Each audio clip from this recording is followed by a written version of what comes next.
Hello, everybody. It's that college football guy here with another video. Yeah, this is kind of breaking news, breaking news, breaking news. It happened late last night. I was too damn tired to do a video last night. And also something that leaked out about Michigan involving who turned in Michigan to the NCAA. What was the company that had a ethical clause that they had to turn them into the NCAA? That information came out, as well as a few other things that kind of made to light here. The first one, the breaking news off the bat, Judge Gary Libey, who presides in Pullman, Washington, this was because this was the Pac-2 versus the Pac-10, the remaining two members' lawsuit saying they wish to have control over all the future of the Pac-12 versus the former members who want to basically carve the conference up into little pieces so they can get all the money they can on the way out. Case was submitted in Pullman, Washington. So Judge Gary Libey in Pullman, Washington ruled that Oregon State and Washington State are the only members of the governing board of the Pac-12. All departing members no longer have any say in the future of the Pac-12. So Oregon State and Washington State won. The judge's statement, the parties' prior course of conduct uniformly supports the plaintiffs, which is Oregon State and Washington State. What does that mean? Well, when USC and UCLA left, the board ruled that USC and UCLA no longer had a spot on the Board of Governors because they're leaving the conference and they no longer have a say. When Colorado left the conference, announced their intention to leave, they were removed from the board because they were leaving. They no longer had a say. Now the fact that everybody's leaving and Oregon State and Washington State wanted to have control, they said, no, everybody has to say because we have a right to the money in the future of the no. The judge said, you already made the rulings in the past that when everybody left, the biggest thing is George Kliavkoff issued a statement publicly on Twitter, or X, whatever you want to call it, and other places, that when everybody announced they were leaving to the Big 12 and to the Pac-10 and to the Big 10, it said the only members of the conference we have left are Oregon State, Washington State, Stanford, and Cal. That was before they left to go to the ACC. They're the only board members left. And now you want to change the ruling. The judge said, no, that is not how this goes. So the attorney Klein, who represents the 10 departing members, announced the fact that they haven't officially done it, but it's been alleged that and assumed that they're going to appeal this all the way to the Washington State Supreme Court. But the judge also made another ruling that all departing members needed to be treated fairly. And the judge, one of the arguments that they made, Klein representing Washington wanted, was that they felt they weren't going to get their money for this year. It says, oh, no. All money that's owed for the fiscal year 2023-2024 to all members of the Pac-12 will be divided. They're going to get their money for this year. But once August 1st happens, all those future NCAA tournament revenue money and all that other stuff, you're not in the conference. You no longer have a say. You no longer get those shares. You have left the conference. You've vacated your right to them. Doesn't matter when the NCAA said you earn them, it's when you get paid. And if the pay window, which is usually 2 to 3 years later, San Diego State, like if they would have left to go on the Pac-12, left the Mountain West, the tournament revenue for their tournament run, last tournament, probably isn't coming in until 2026. They wouldn't have been in the conference. They don't get the tournament shares. That's how that goes. So they said everything for the fiscal year you get, but after August 1st, any money that's earned, that is paid out, you no longer have a share at. They wanted to still get their tournament shares. Nope, you're not getting that either. So this is big. Congratulations to Oregon State and Washington State. I was hoping they were going to win. Because if they're not, I would have said you better open up investigation on the judge, because there's no way in hell the departing 10 members had no leg to stand on. So congratulations to them. Judge made a good ruling. Now, Michigan. It was alleged out that somebody who had to, ethical clause or whatever, had to report Michigan to the NCAA. Had to. Who the hell had to? Turns out, that was U.S. Integrity. Name ring any bells? U.S. Integrity was the one who informed various universities, primarily Iowa and Iowa State, I think it was Northwestern, other players, about players gambling. U.S. Integrity's job, they're in partnership with the NFL with the NBA, with U.S. companies, Major League Soccer, all U.S. companies, along with every conference that's in college sports, about investigating alleged gambling issues. The information, like they said, their goal is to make it more. I'm not going to go through their press release. You can read it yourself. U.S. Integrity's website. But they were already investigating Michigan when they discovered the sign stealing operation and informed the NCAA. U.S. Integrity's only job is to investigate illegal gambling. That's the only thing they do. They do not investigate sign stealing or anything else. They investigate illegal gambling. That's it. That's all they do. After already investigating Michigan, they discovered this and informed the NCAA. Why were they already investigating?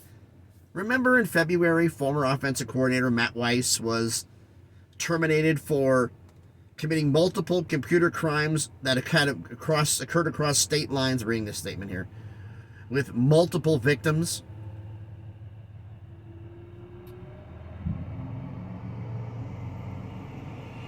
Well.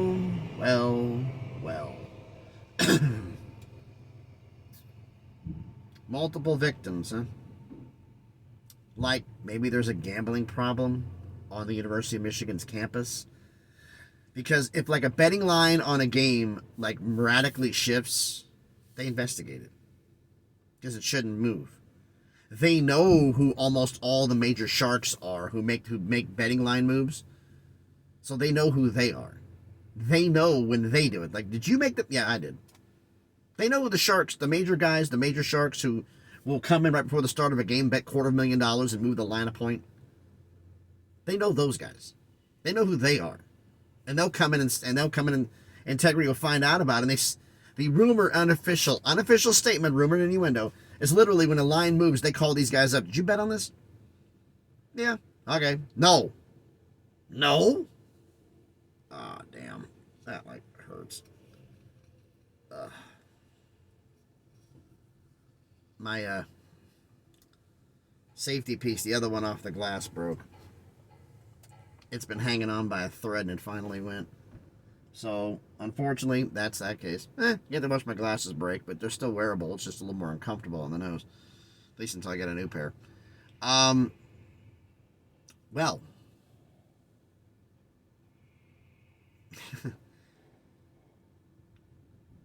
Weiss being investigated. That means they were investigating Michigan for gambling problems. As to who and what? Well, Weiss using multiple accounts belonging to multiple different people. That's the other thing. Multiple accounts for multiple people. Because on the fact, other people's accounts. Was he doing bets for other people and got caught? Explain a few things. Explains why the FBI has been on campus for over a month. Illegal gambling across state lines. I hope it's just gambling and not something else. Because there's rumors going around about underage girls and whatnot that went down that was quickly shot down, thankfully. But if it's not, oh Lord. And that is definitely a rumor and innuendo. And I have heard absolutely zero about that. So get that out the way right now. But the gambling, that's confirmed. U.S. Integrity has been investigating Michigan for some time, and they were the ones who discovered the sign stealing. Could this have been to move betting lines? To help Michigan cover the over, the under, whatever? Get the win, whatever the case may be? Sign stealing to make sure of that? This could be very, very dangerous, very, very fast. And if you thought the problems with Michigan before were bad, this could be even worse. You got a guy backing in right next to me. You can see him like right there. You see the trailer. He's in a day cab, making a move right next to me here, trying to pull in. This could be very, very bad, folks. This could be very, very bad. So, U.S. Integrity investigating Michigan for gambling. And it's innocent until proven guilty. But the only reason they go to investigate anybody is if there's gambling issues. That's the only reason. That's the only job they have. And they do have a moral obligation. The fact that contractually, if they find anything, they inform the NCAA. That's one of the rules they have with the conferences. If they find a gambling issue, they automatically inform the NCAA. Automatically. Which explains everything that's gone down. This could be very, very scary, very, very fast for Michigan. The sign stealing could be the minority part of this. If this was a major gambling operation involving coaching staff, which Weiss is already on the coaching staff, was, I should say. Oh boy. Why don't you let me know your thoughts about all this down in the comments. So thanks everybody for watching the video. As I said before, Pac-2, thankfully, won the lawsuit. They have control of the assets of the future of the conference, which means the television network stuff, they don't have a say in it. Future NCAA tournament revenue shares, they don't have a say in it, referring to everybody else who's left. The revenue that they're owed for this year, that ends fiscal year 2024, August 1st, July 31st, whatever it is, they do get that money. They do get that. The departing 10. Past that, they get nothing. They cannot have a say on any future decisions of the conference. In fact, it was brought up that their attorney said in the record, we don't have a plan for the future right now, but we have no intention of defrauding any of the members while they're in the conference. Flat out said that to the judge. I should have mentioned that earlier. But, yeah, so they get their money this year, but they don't get anything in the future. They don't get the Pac-12 television assets.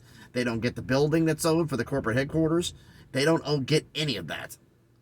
That is Oregon State and Washington State decision to do what to do with that.